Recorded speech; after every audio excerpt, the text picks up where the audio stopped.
কালকে বড় একটা কচু এনেছে, সেগুলো কালকে কাটছি। উপরে শাক আর নিচের গোড়াটা, শাকগুলো আলাদা কেটে রেখেছি আর এই গুঁড়াগুলো আলাদা। এই দুইটা দিয়ে একসাথে আমার আম্মারা দেখতাম এরকম সিদ্ধ করে ভাত দিয়ে এগুলা হয় চিংড়ি মাছ নয়তো ইলিশ মাছ দিয়ে রান্না করতো। ইলিশ মাছের মাথা লেজ দিয়ে ভাঙ্গা, লেজের পাশে যে মাছগুলো থাকে ওগুলো দিয়ে ভাঙ্গা গুতায় গাতায় রান্না করতো, অনেক মজা লাগতো।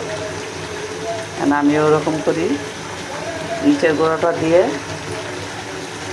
আর পাতাগুলো দিয়ে একসাথে রান্না করি, আর মাঝখানে নরম যেটা কচু সেটা দিয়ে ভালো ইলিশ মাছ দিয়ে অথবা চিংড়ি মাছ দিয়ে রান্না করি। আজকে সকাল সকাল উঠে এগুলো ধুয়ে বসাই দিলাম সিদ্ধ। আর এখানে চিংড়ি মাছ ভিজিয়ে নিয়েছি, চিংড়ি মাছ দিয়ে রান্না করবো। আর শিং মাছ ভিজেছি, ওটা ভুনা করবো।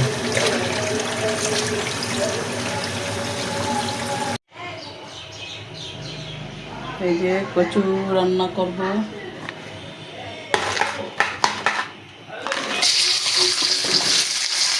কচুর মধ্যে রসুন দিতে হয় বেশি করে।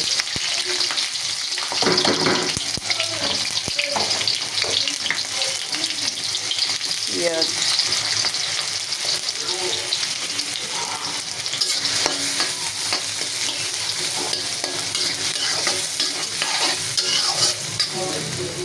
আবার আদা রসুন পেস্ট দিব, হইতে থাকে।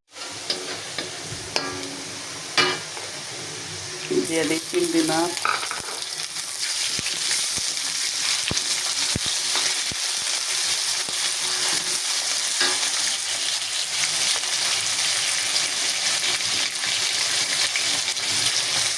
লবণ দিয়ে দিলাম।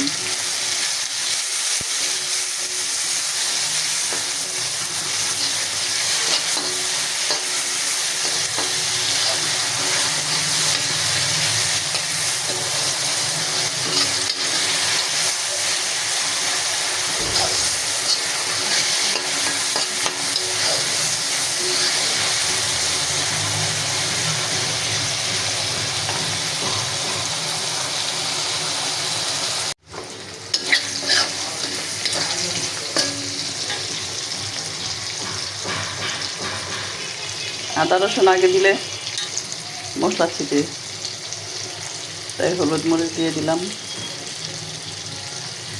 আগে।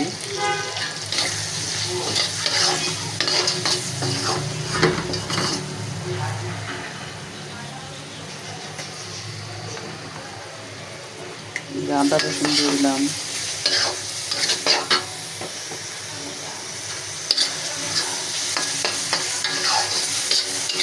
এগুলো ভালো করে কষাতে হবে, তারপর দিতে হবে কচু।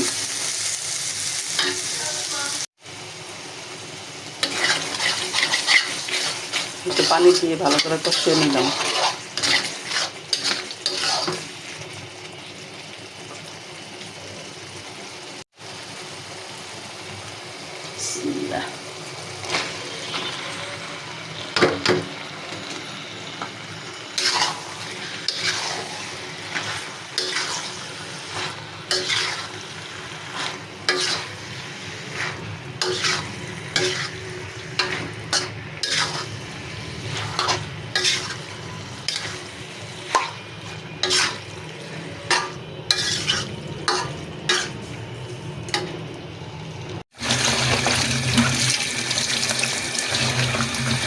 কচুর উপর অংশগুলো এখন সিদ্ধ করে ভাপ দিয়ে ছেঁকে ফ্রিজে রেখে দিই।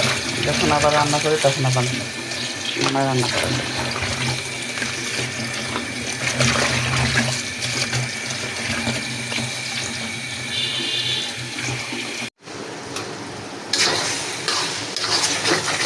যেমন কচু এই পর্যায়ে কচুরের ডিমে জাল দিয়া ঢাইকা রাখছি, আস্তে আস্তে সিদ্ধ হবে, নরম তুলতুলা হবে। এভাবে গুতায়া গাতায়া পুরো ভর্তার মতো করে ফেলবো। এর মধ্যে অনেকবার ফুলা ফুলা এরকম গুঁতা গুঁতা দিলাম, আরও বত্তার মতো হবে, তাহলে আরও মজা।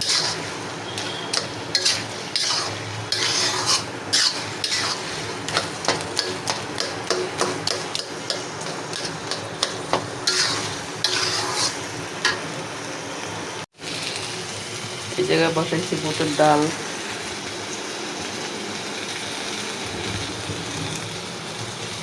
হলুদ, লবণ,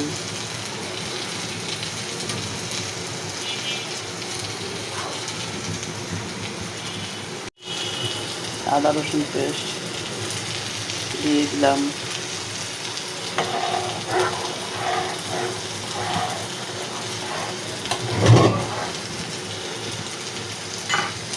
আজকে বুটের ডাল রান্না করবো। শিং মাছ কেটে ধুয়ে নিয়েছি, এখন লবণ আর হলুদ মাখিয়ে কিছুক্ষণ পরে ভাজবো। একটু হলুদের গুঁড়া, একটু মরিচের গুঁড়া, একটু লবণ দিয়ে দিলাম। মরিচের গুঁড়া দিলে একটু ঝাল ঝাল হয়, আমি একটু ঝাল পছন্দ করি, ভিতরে ঝালটা ঢুকতে, তাই আমি সবসময় মরিচের গুঁড়োও দিই। যে কোনো কিছু ভাজার সময় একটু মরিচের গুঁড়ো দিয়ে দিই হলুদের সাথে। কিছুক্ষণ পর ভাজা দিই, তাহলে ভিতরে যে এতক্ষণ মশলা ঢুকবে ভিতরে, লবণ বলে ভিতরে মশলা। সাদা কড়াইটা শুধু লেগে যায়, এদিক সেদিক হইলেই লেগে যায়, লাগামুড়ি থাকতে হয়, সেই জন্য লেগে গেছে। এইটার মধ্যে ঠেলা দিচ্ছি, কাঁচামরিচ দিলাম, ধনিয়া পাতা দিলাম, সামনাসামনি যেমন সুন্দর দেখা যায়, এটার মধ্যে সাদা সাদা লাগে। হয়ে গেছে, নামায় ফেলব। বাটির মধ্যে ঢেলে ফেলি।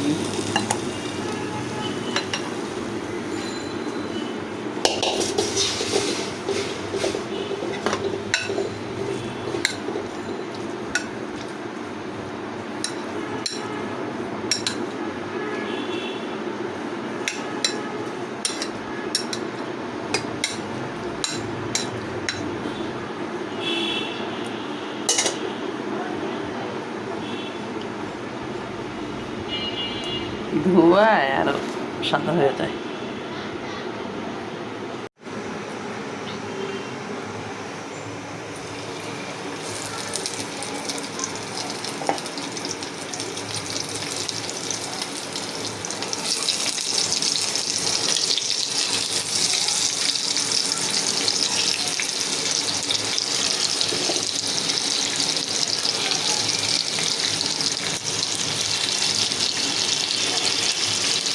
এই যে বড় বড় মোটা মোটা শিং মাছ, আগে আমরা যখন নতুন বাড়ি করছি, এই যে কদমতলা ওয়াসা রোড, তখন বর্ষার দিনের নদী আর নদী ছিল। বর্ষার দিনের পুরা নদী, মানুষ দেখলে হঠাৎ করে ভাবতো এটা নদী এরকম। সেখানে আমাদের পারাপার হওয়ার জন্য নৌকা ছিল, ডিঙ্গি নৌকা, সেটা দিয়ে কইয়া জাল বলতো, কইয়া জাল পাতত। সেগুলোর মধ্যে এরকম মোটা মোটা কই মাছ, শিং মাছ, শোল মাছ দাঁতের সাথে লাগা যেত, মাঝে মাঝে সাপও লাগতো। তবে সেই সাপ নৌকার মধ্যে মাথা উঠায়, মাথা বৈশা দিয়া বাইরে সেইটা পরে সাপ টাইনা টাইনা পড়তো। আবার এরকম শিং মাছ আমরা খায়া শেষ করতে পারতাম না, বালতিয়ে বালতিয়ে মাছ উঠাইতো মাঝে মধ্যে, এত বেশি মাছ হতো, তার মানুষের বিলাইতে থাকি। মানুষ বলতো শিং মাছ খাইতে খেতে তোদের রক্ত তেলের মধ্যে অভাব হবে না। এত শিং মাছ, কই মাছ, খলসা মাছ, পুঁটি মাছ, বাজে পদের মাছ, মানে শিং মাছটা আর কই মাছ, শিং মাছটা বেশি উঠতো, লাগতো জালের মধ্যে, আর অন্যান্য মাছ উঠতো কম বেশি সব। এত মাছ খাইছি আমরা ধৈর্যাই করছি এখানে। আর এখন অ্যাপার্টমেন্ট আর অ্যাপার্টমেন্ট চারোদিকে দিকে তাকায় সেদিকে দিলে এখন আর টিনের ঘর নেই। আর বর্ষার পানিও দেখা যায় না, কখন বর্ষা আসতে যায় বলতেও পারি না। এই কালপাত আসছে, কালপাতের মধ্যে পানি বাড়লে বোঝা যায় যে এখন বর্ষা, হয়তো বলতেও পারি না আসলে বর্ষা আসছে।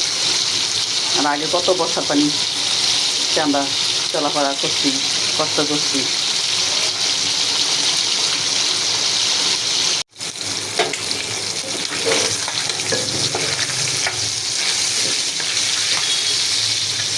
শিং মাছগুলো সুন্দর করে লাল লাল করে ভেজে নিয়েছি, অনেকগুলোকে ভুনা করবো।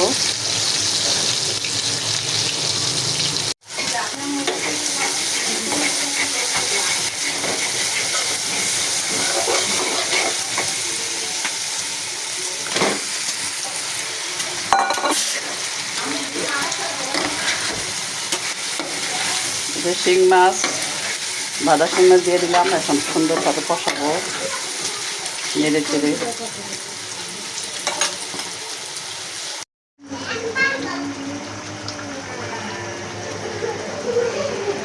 এই যে মাছ, শিং মাছ ভুনা হয়ে গেছে, ধনিয়া পাতা দিয়ে দিলাম।